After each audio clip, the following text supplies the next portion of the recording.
नमस्कार दोस्तों। क्या आपने कभी सोचा है कि यदि किसी आदमी की सिगरेट बनाने की फैक्ट्री है, तो क्या वो ये नहीं चाहेगा कि आपके जो परिवार के लोग हैं वो सभी सिगरेट के एडिक्ट हो जाएं?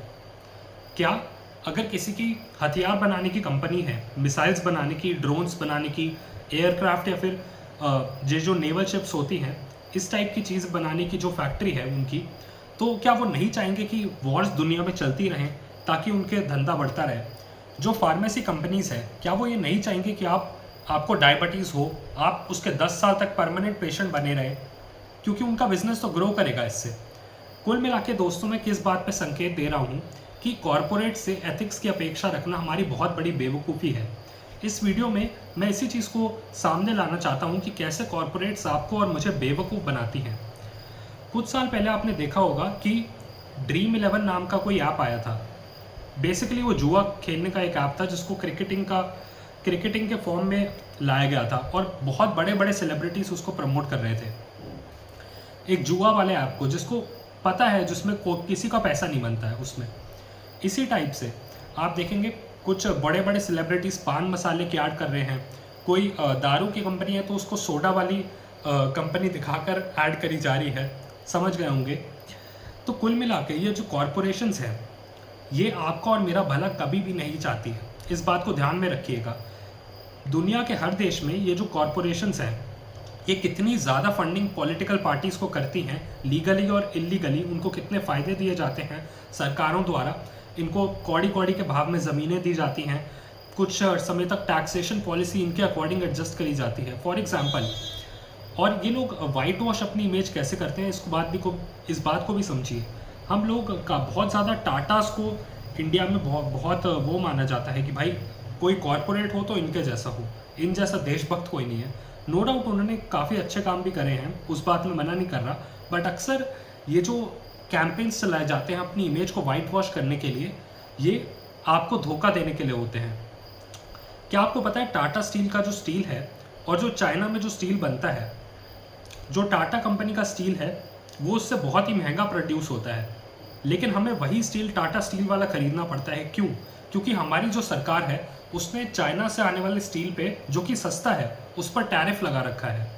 यानी कि हमें सस्ता स्टील ना मिल पाए और इन जैसी कंपनियों को फ़ायदा हो, आपको और मुझे महंगा स्टील मिले।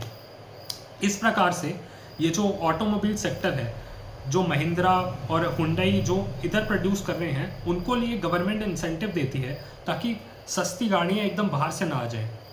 कुछ हद तक ये सही भी है, लेकिन आप ये सोच के देखिए कितने बड़े स्केल पे ये चीज़ चल रही है। ये जो कॉरपोरेशंस है, नो डाउट गवर्नमेंट्स को फंडिंग देती है, पॉलिटिकल पार्टीज़ को, उनको कितने फ़ायदे मिलते हैं ये आपको और हम सबको पता है। उसके अलावा एक बात आप सोचिए, ये जो सोशल मीडिया है, यूट्यूब जो प्लेटफॉर्म है जिस पर आप वीडियो देख रहे हैं, ये फ्री ऑफ कॉस्ट यूसेज है। सिमिलरली इंस्टाग्राम, फेसबुक, ट्विटर, सभी सोशल मीडिया प्लेटफॉर्म, व्हाट्सएप भी। आखिर आपने सोचा है कि जब तक आप लोग इस प्लेटफॉर्म पर 12-12 घंटे नहीं बिताएंगे दिन के, तब तक इन कंपनियों को फ़ायदा कैसे होगा? इनके प्लेटफॉर्म पे एडवर्टाइजर्स कैसे अपनी ऐड देंगे? तो वो तो चाहते हैं कि इसको इतना एडिक्टिव बनाया जाए कि व्यक्ति अपना पूरा समय इस पर बिताए, वो एडिक्ट बन जाए इस चीज़ का।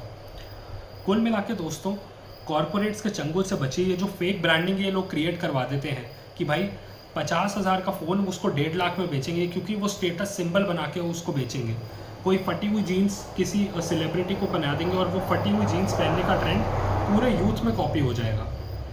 इस प्रकार के ट्रेंड्स ये लोग क्रिएट कराते हैं, जिससे सतर्क रहने की आपको और मुझे ज़रूरत है। ई कॉमर्स में आप देखिए, मान लीजिए कोई चीज़ 500 रुपये की है, तो उसका रेट 2,000 रुपये काट करके 500 रुपये दिखाया जाएगा और उस पर इतना डिस्काउंट है।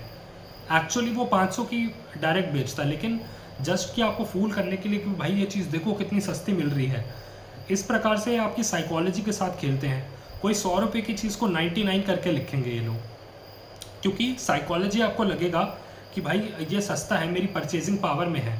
क्रेडिट कार्ड स्कीम्स ये जो बैंक चलाते रहते हैं कि बार बार भाई क्रेडिट कार्ड ले लो, हमारा क्रेडिट कार्ड ले लो, ये चाहते हैं कि भाई आप पूरा टाइम कर्जे में रहें, ऐसी आपकी हैबिट बन जाए जैसी वेस्टर्न सिटीजन्स की है, स्पेंडिंग वाली हैबिट की, सेविंग्स आपकी ज़ीरो हो, आप पूरे खर्चे करते रहें और उस खर्चे को पूरा करने के लिए आपका जो इंटरेस्ट है वो भी बढ़े और इन कंपनीज को फ़ायदा पहुँचे। कुल मिला के जो कॉरपोरेट्स हैं इनसे बच के रहिए, इनकी जो फालतू की स्कीम्स हैं इनसे बच के रहिए। मेरी बातें सुनने के लिए शुक्रिया, बहुत बहुत धन्यवाद।